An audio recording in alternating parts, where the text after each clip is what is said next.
Good day, I'm Stephen McHugh, and this is your JIS News for Monday, March 14, 2022.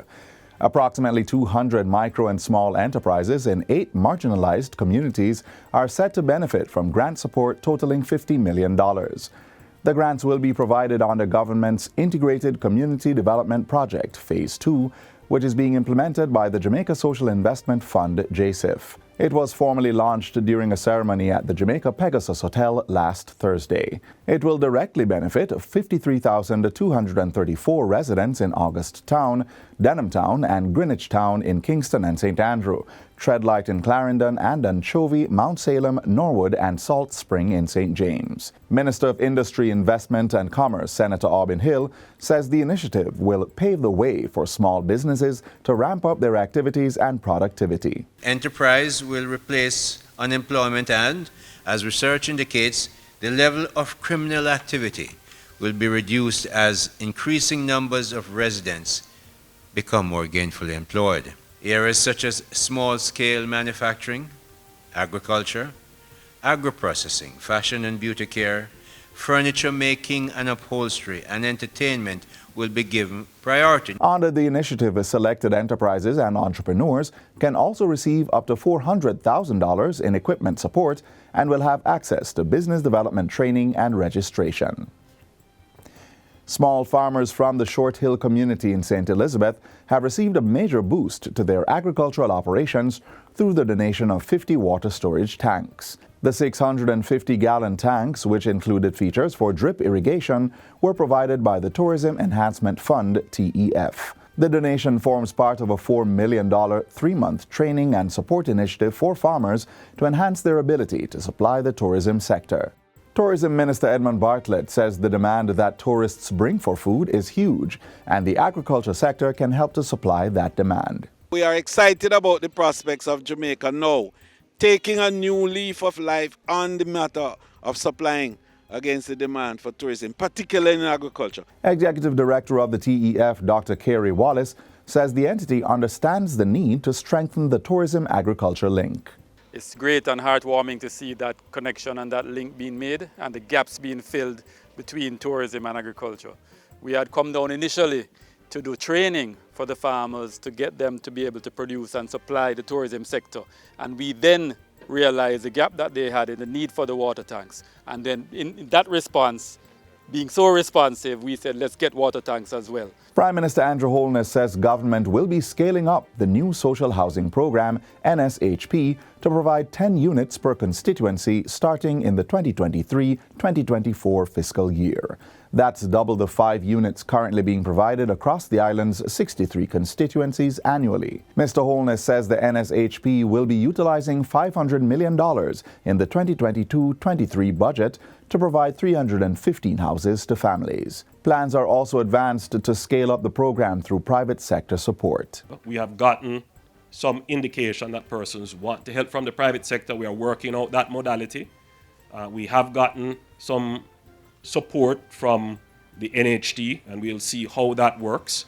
So we're targeting to have about $2 billion of resources eventually that will be just focused on treating with housing situations like Miss Mary, Young Delano, and others that we see from time to time. Prime Minister Holness was speaking on Friday as he handed over a $2.8 million one-bedroom unit to 83-year-old Mary Gentles at Miketown in northwest Manchester.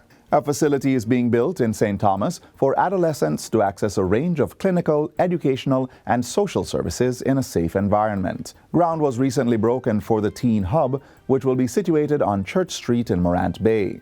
It's being established at a cost of $200,000 through the Spotlight Initiative, which involves the Government of Jamaica, the European Union, and the United Nations system in Jamaica. The Teen Hub will offer mental health screening, counseling and referrals, reproductive health services, HIV testing and counseling, pregnancy tests, assistance with homework and school-based assessments, skills training and health fairs, among other services. We believe that the Teen Hub in St. Thomas is strategically placed to empower young people in their decision-making skills with a plethora of services that will be offered here. The St. Thomas facility will model the first teen hub that was opened at the Halfway Tree Transport Center in St. Andrew in 2017.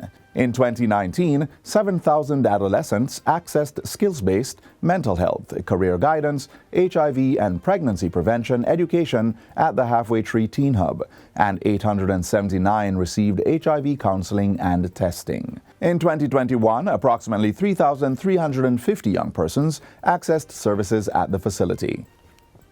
And finally, late former Cabinet Minister and Member of Parliament Dr. Paul Douglas Robertson has been eulogized as a decent gentleman and patriot who served the country with kindness and integrity. Dr. Robertson was born on July 7, 1946, and he died on February 19, 2022. He fathered 2 daughters. Members of government and the opposition, along with family, friends, and well-wishers, attended his official funeral on Saturday at the University Chapel in St. Andrew. Leading the tributes was former Prime Minister P.J. Patterson, who remarked that Dr. Robertson regarded service to the country as the highest expression of responsible citizenship. Paul Robertson is a captain's dream. He's a model team player. He's loyal, absolutely reliable, and multifaceted. No one could be more devoted to the building of one Jamaica, where the people are masters in their own land and dedicated to uplifting the work and living standards of the poor, the underprivileged, and the oppressed. Dr. Robertson served as Member of Parliament for St. Catharines South East from 1993 to 2007. Prior to that, he was Leader of Government Business in the Senate. As a government minister, he served in the portfolios of Information and Culture, Foreign Affairs and Foreign Trade, the Public Service, Industry, Investment and Commerce, and Development. And that's it for JIS News Today. I'm Stephen McHugh. Thanks for watching.